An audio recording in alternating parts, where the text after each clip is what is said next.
The punch came fast. Sergeant Vincent Hayes's fist connected with Ethan's jaw, snapping his head back. The barracks erupted in shouts, some calling for more, others half-heartedly trying to pull Hayes back. "You coward piece of shit!" Hayes snarled, his face red with rage. "My brother died out there while you were hiding behind a fucking Humvee." Private Ethan Cole didn't fight back. He never did. He took the hit, tasted blood, and remained silent. Because what could he say? That he hadn't been hiding, he'd been identifying the kill pattern of a command wire IED. That he'd been trying to trace the wire before anyone else triggered the secondary charges? That he'd failed and Hayes's brother had paid the price? "Say something," Hayes screamed, shoving him again. Ethan looked up, and for just a moment something flickered in his eyes. Something that made the closest soldiers take an involuntary step back. Not fear, not anger. Something colder, something that suggested the trembling, silent kid they'd been tormenting for months was carrying weight none of them could comprehend. But Ethan swallowed it down like he always did and simply said, "I'm sorry for your loss." 2 days later, when Hayes's squad called in a mayday from a minefield with casualties mounting and no clear path out, Ethan would walk into that field alone. And Hayes would finally understand what real courage looked like. Before we begin, make sure to subscribe to Veterans and Heroes Stories so you never miss these true tales of courage.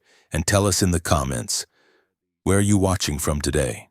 Ethan Cole was 23 years old and looked like he'd aged a decade in 6 months.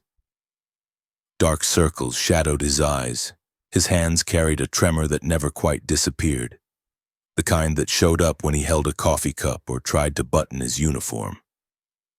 He was lean, not from fitness, but from the kind of weight loss that came from sleepless nights and skipped meals.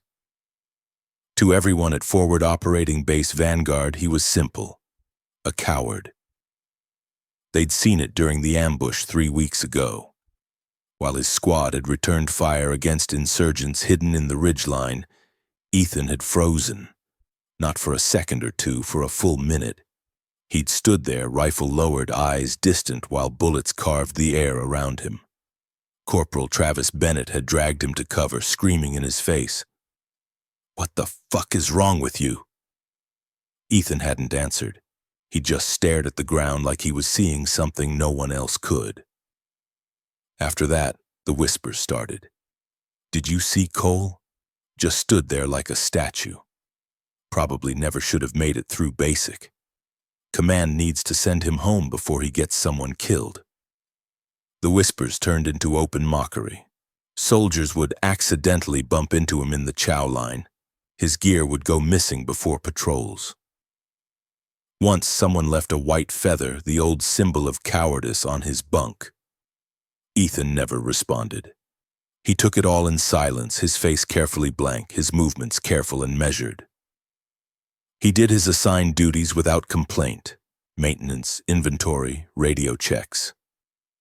He volunteered for nothing. He avoided eye contact. He existed in the margins of military life, a ghost haunting the edges of a world that had rejected him.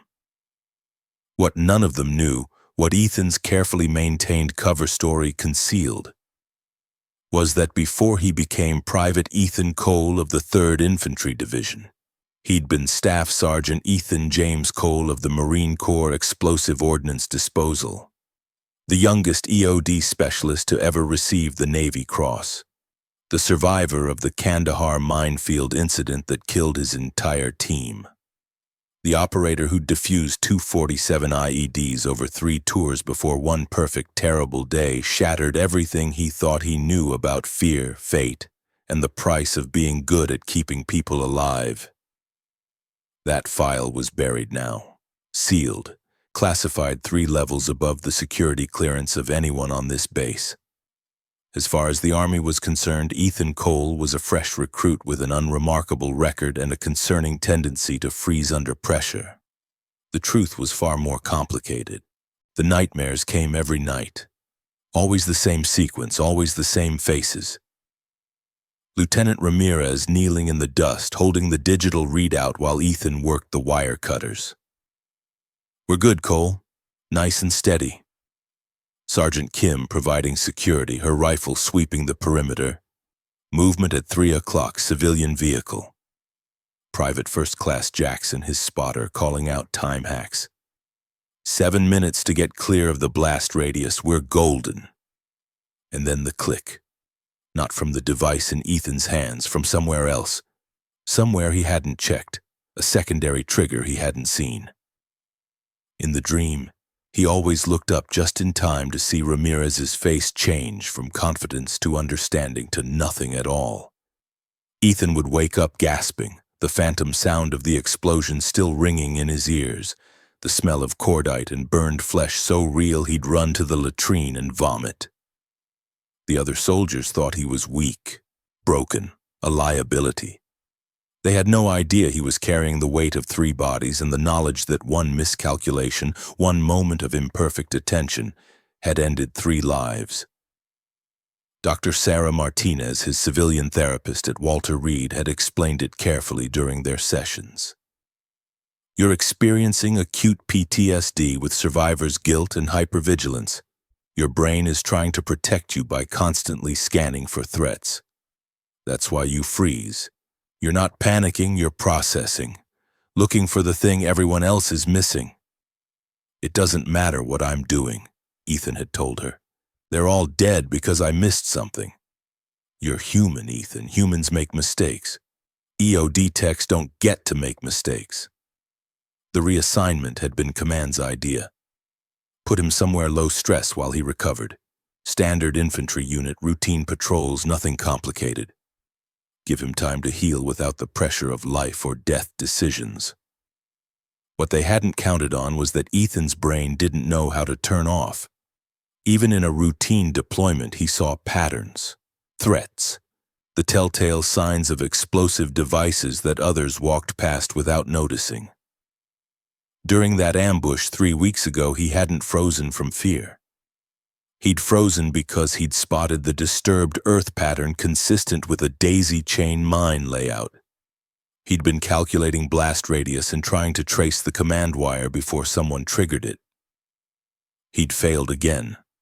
Hayes' brother, Corporal Dylan Hayes, had stepped on a pressure plate while advancing on the enemy position. The explosion had been catastrophic, and once again, Ethan had survived while someone else died.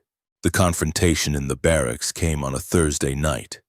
Hayes had been drinking, not heavily, just enough to lower the walls that usually kept rage contained by military discipline. He'd walked into the barracks where Ethan sat alone on his bunk, cleaning his rifle with methodical precision. The same motions over and over: remove bolt carrier group, inspect chamber, clean barrel, reassemble. The routine kept his hands busy and his mind from wandering to places it shouldn't go. "You." Hayes' voice cut through the quiet. "Cole." Ethan looked up. Hayes stood in the doorway, silhouetted by the corridor lights. Behind him, other soldiers gathered, sensing something about to happen. "You were there," Hayes said, stepping closer. "When Dylan died, you were right fucking there." Ethan set down his rifle carefully. "Yes." "Bennett said you just stood there. Didn't fire a shot. Didn't help, just stood there." "I'm sorry about your brother." "Sorry?" Hayes' voice cracked. "You're sorry? Dylan was a good soldier, a good man. He had a daughter. Did you know that? 3 years old. She's never going to see her dad again because you—" The punch came mid-sentence. Ethan's head snapped back, pain exploding across his jaw. He tasted copper, blood. The barracks erupted. "Hayes, man, come on. Let him finish it. Someone get the sergeant of the guard." Ethan didn't move, didn't raise his hands, didn't defend himself. Hayes grabbed him by the collar, hauling him to his feet. "Fight back, you coward. Give me a reason." Ethan met his eyes, really looked at him, saw the pain there, the grief, the desperate need to make someone pay for a loss that couldn't be undone. And for just a moment, Ethan felt the mask slip. the carefully constructed facade of weakness and incompetence that kept people from asking questions. The cover story that protected both him and the classified operations he'd been part of. In that moment, something cold and ancient looked out through Ethan's eyes, the part of him that had walked into buildings knowing they were wired to explode, the part that had made impossible decisions about which wire to cut while rockets screamed overhead, the part that had carried pieces of his friends out of a minefield because leaving them wasn't an option. Several soldiers took an involuntary step back. They'd expected fear, maybe tears, definitely submission. What they saw instead was something that made their training whisper warnings they couldn't quite articulate. But Ethan pushed it down, swallowed it, let the mask settle back into place. "I'm sorry for your loss," he repeated quietly. Hayes shoved him back onto the bunk. "You're not worth it." He turned and walked out, and the crowd dispersed, muttering disappointment. Another night, another confirmation that Ethan Cole was exactly what they thought he was. Weak, broken, useless. Only Corporal Bennett remained. He'd seen that flicker in Ethan's eyes. And unlike the others, he'd been in combat long enough to recognize what it meant. "Cole," he said quietly. "Who are you really?" Ethan looked up, his expression carefully neutral again. "Nobody important." Bennett studied him for a long moment, then shook his head and walked away. But the question lingered in the air like smoke. 2 days later, the radio crackled to life at 06:14 hours. "Vanguard Base, this is Hunter 2-1. We are in contact, multiple casualties, request immediate CaseVac and EOD support." The operations center erupted into controlled chaos. Hunter 2-1 was Hayes' squad. They'd gone out on a routine patrol to investigate reports of insurgent activity in the Northern Valley, a region that had been quiet for months. Lieutenant Ashford, the operations officer, grabbed the handset. "Hunter 2-1, what's your status?" Hayes' voice came back, tight with stress. "We've got 3 wounded. Martinez stepped on something, mine or IED, we don't know. Then Walker tried to reach him and triggered another. We're pinned down. The whole fucking area is wired." Ethan, who'd been inventorying supplies in the corner of the operations center, went very still. "Copy, Hunter 2-1, stand by." Ashford turned to the room. "Where's our nearest EOD asset?" "Camp Bastion, 90 minutes out by Hilo." "Casualties won't last 90 minutes, someone muttered. Ashford keyed the radio again. "Hunter 2-1, can you mark the mines?" "Negative, can't see them, can't move without triggering more, we're..." The transmission cut to static, then Hayes' voice came back ragged. "Martinez just died. We need help now." Ethan's hands had started trembling, not from fear, from recognition. Northern Valley. Multiple victims activated devices, daisy chain configuration. He'd seen this before. He pulled out his personal tablet, unauthorized but tolerated, and brought up the satellite imagery he'd been quietly studying for weeks. The Northern Valley matched the topography of Kandahar. Same elevation profile, same approach vectors, same natural choke points that made it perfect for a coordinated mine layout. "Lieutenant," Ethan heard himself say. Ashford didn't look up. "Not now, Cole." "Sir, I need to see the grid reference." "Cole, I said..." "Now, sir." The command in Ethan's voice made several heads turn. That wasn't the voice of the scared private who'd been hiding in the shadows for months. That was something else entirely. Ashford, startled, rattled off the coordinates. Ethan pulled up the corresponding satellite image, zoomed in, adjusted the filters to highlight soil disturbance patterns, and felt his blood run cold. There, and there, and there. The signature was unmistakable. Russian PMN-2 mines, pressure-activated, laid in a grid pattern with overlapping kill zones. The kind of setup that turned a single casualty into a cascade of deaths as rescuers triggered additional devices. 47 distinct disturbance patterns visible in the satellite imagery. 47 mines. Lieutenant, they're in a PMN2 grid, Russian anti-personnel mines. Approximately 47 devices based on the disturbance pattern. The room went silent. Ashford stared at him. How the hell do you know that from a satellite photo? Ethan ignored the question. How many men in that squad? 8. Now 5. Effective. They need to stop moving immediately. Any movement will trigger more devices. Cole, I don't know what you think you're... Sir, with respect, I'm the only person on this base who can walk them out of that field alive. Bennett, who'd been listening from the communications desk, spoke up. Lieutenant, let him talk to them. Ashford looked between them, clearly torn. Protocol said wait for the EOD team, but protocol assumed casualties could survive 90 minutes. The radio crackled. Vanguard, this is Hunter 2-1. Walker's bleeding out. We need help now. Ashford made his decision. He held out the handset. Ethan took it with steady hands. All the trembling was gone now. This he knew how to do.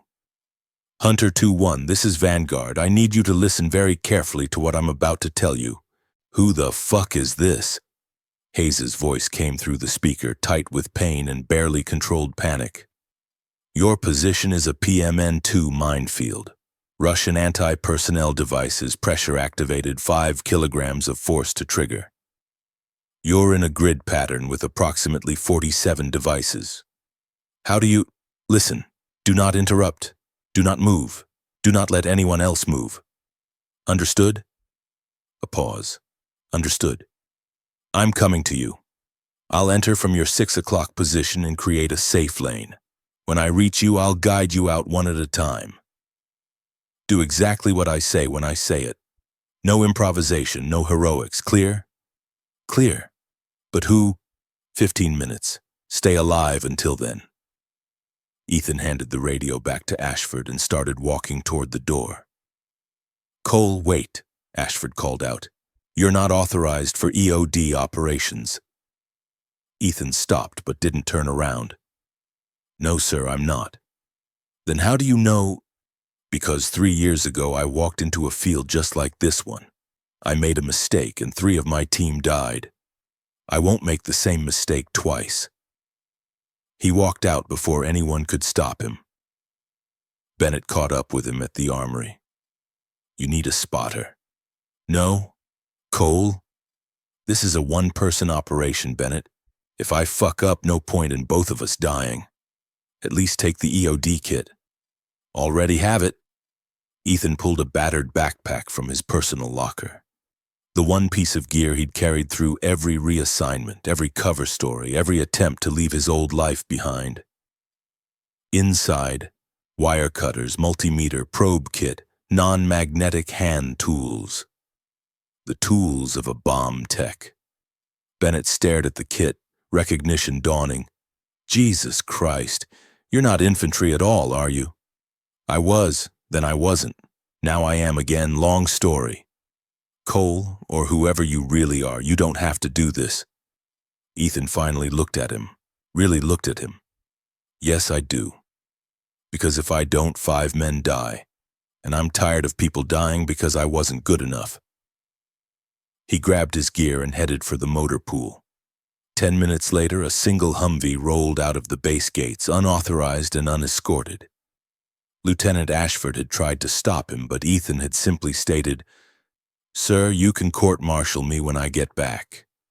Right now, I'm the only chance those men have. The drive to the Northern Valley took 12 minutes. Ethan used the time to enter what his old team had called the zone, a state of hyper-alert calm where fear became fuel and uncertainty became data points to be processed. He parked the Humvee 100 meters from the valley entrance. From here, he'd have to walk. He grabbed his kit, took one deep breath and started forward. The valley opened before him like a throat. Rocky soil, sparse vegetation, natural undulations that concealed the disturbed earth patterns from untrained eyes. But Ethan's eyes weren't untrained. He saw them immediately. The subtle color differences, the faint compression marks, the almost imperceptible changes in vegetation height where soil had been disturbed and then carefully replaced. He keyed his radio. "Hunter 2-1, I'm entering the field. Give me a visual on your position." Hayes's voice came back.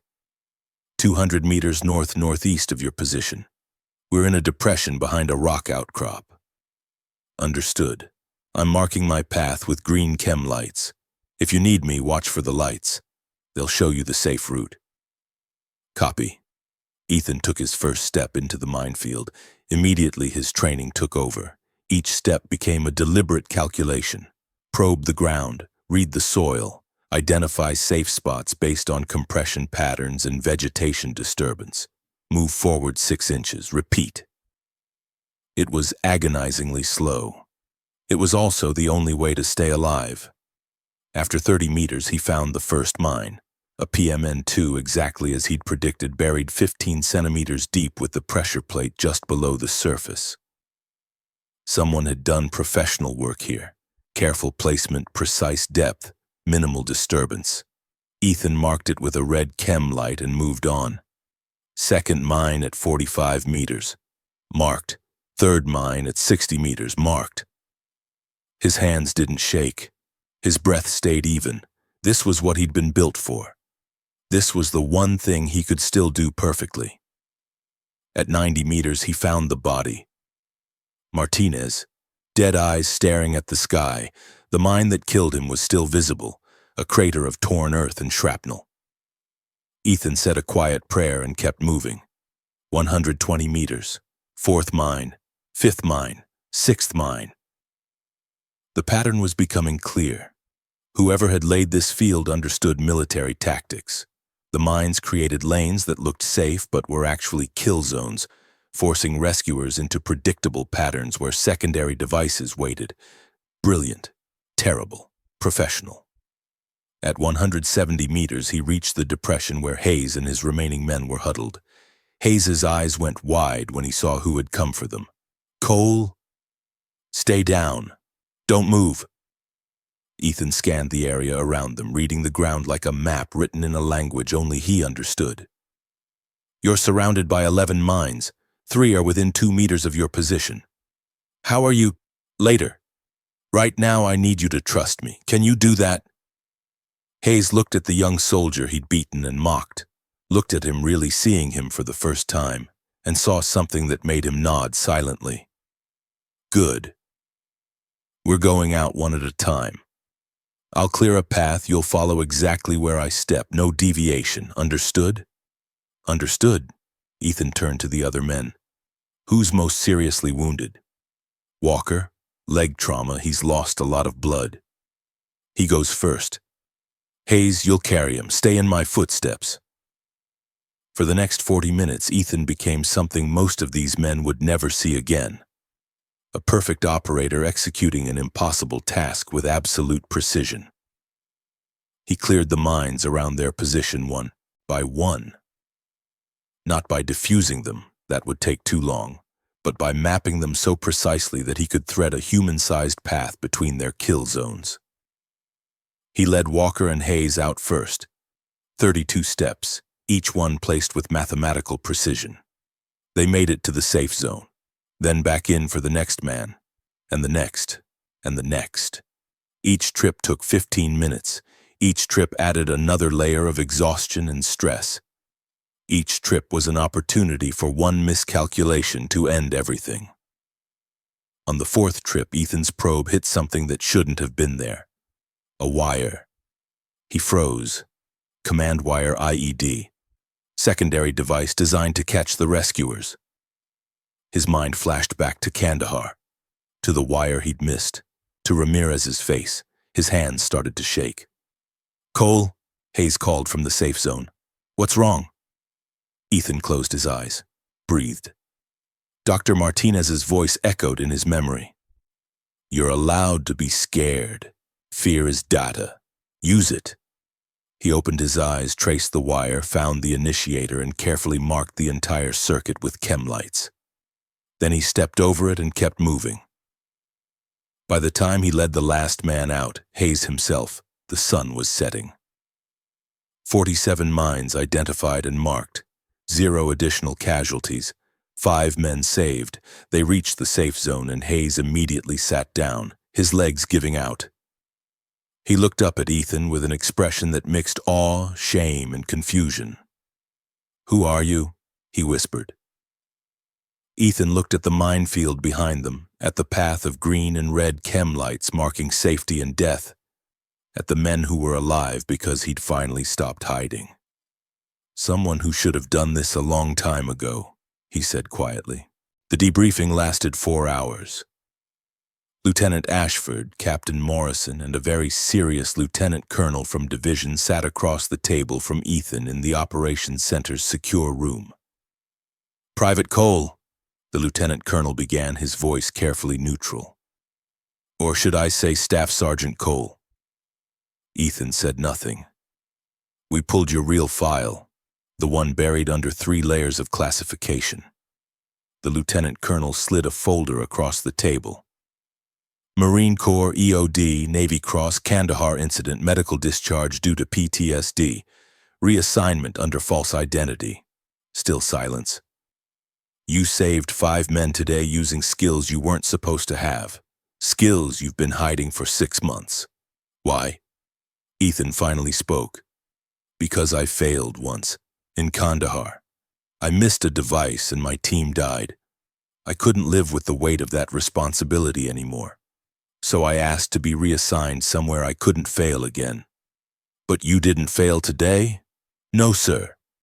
You walked into an advanced minefield and brought out every living man without triggering a single device. That's not the action of someone who's broken, Sergeant. With respect, sir, you weren't in my head while I was doing it. Every step was Kandahar. Every mine was the one that killed Ramirez. I was terrified the entire time." Captain Morrison spoke up. "Cole, do you know what courage is?" "Sir? Courage isn't the absence of fear. It's doing what needs to be done while you're absolutely terrified. You think those men care that you were scared? You saved their lives." The lieutenant colonel leaned forward. "We have a problem, Sergeant. You're officially discharged from EOD duty, officially reassigned as basic infantry, officially not qualified to do what you did today."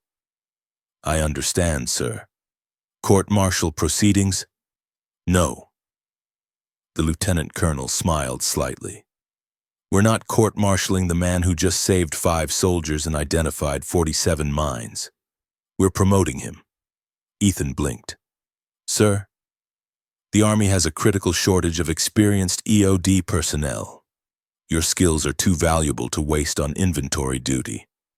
You're being reinstated to your proper rank and specialty. You'll undergo psychological evaluation to ensure you're ready, but assuming you pass, you'll be back doing what you do best." "I don't know if I can—" "Yes, you can, because you already did. The question is, will you?"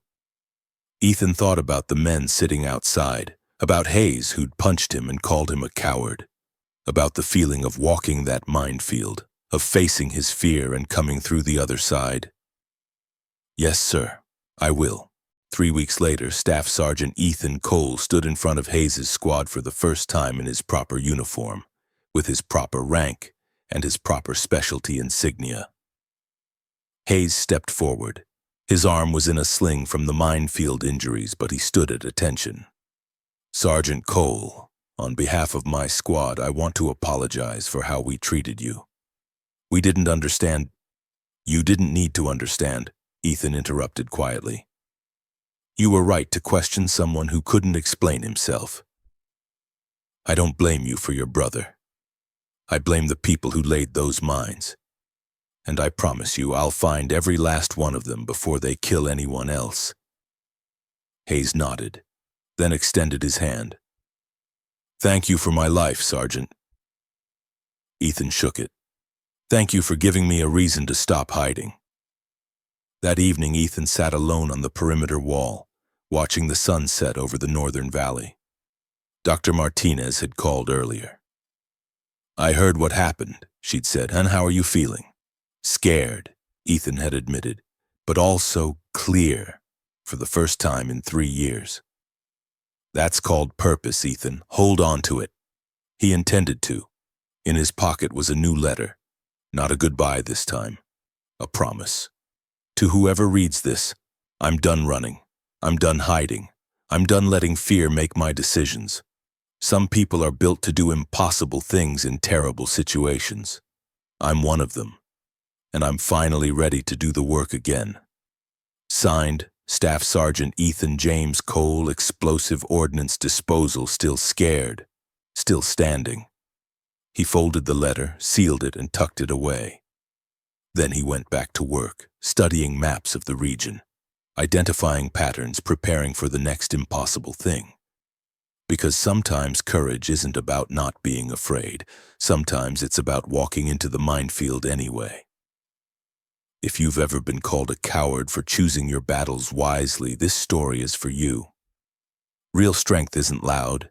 It's the quiet decision to face your fears when it truly matters. Subscribe to Veterans and Heroes Stories for more true tales of courage under fire.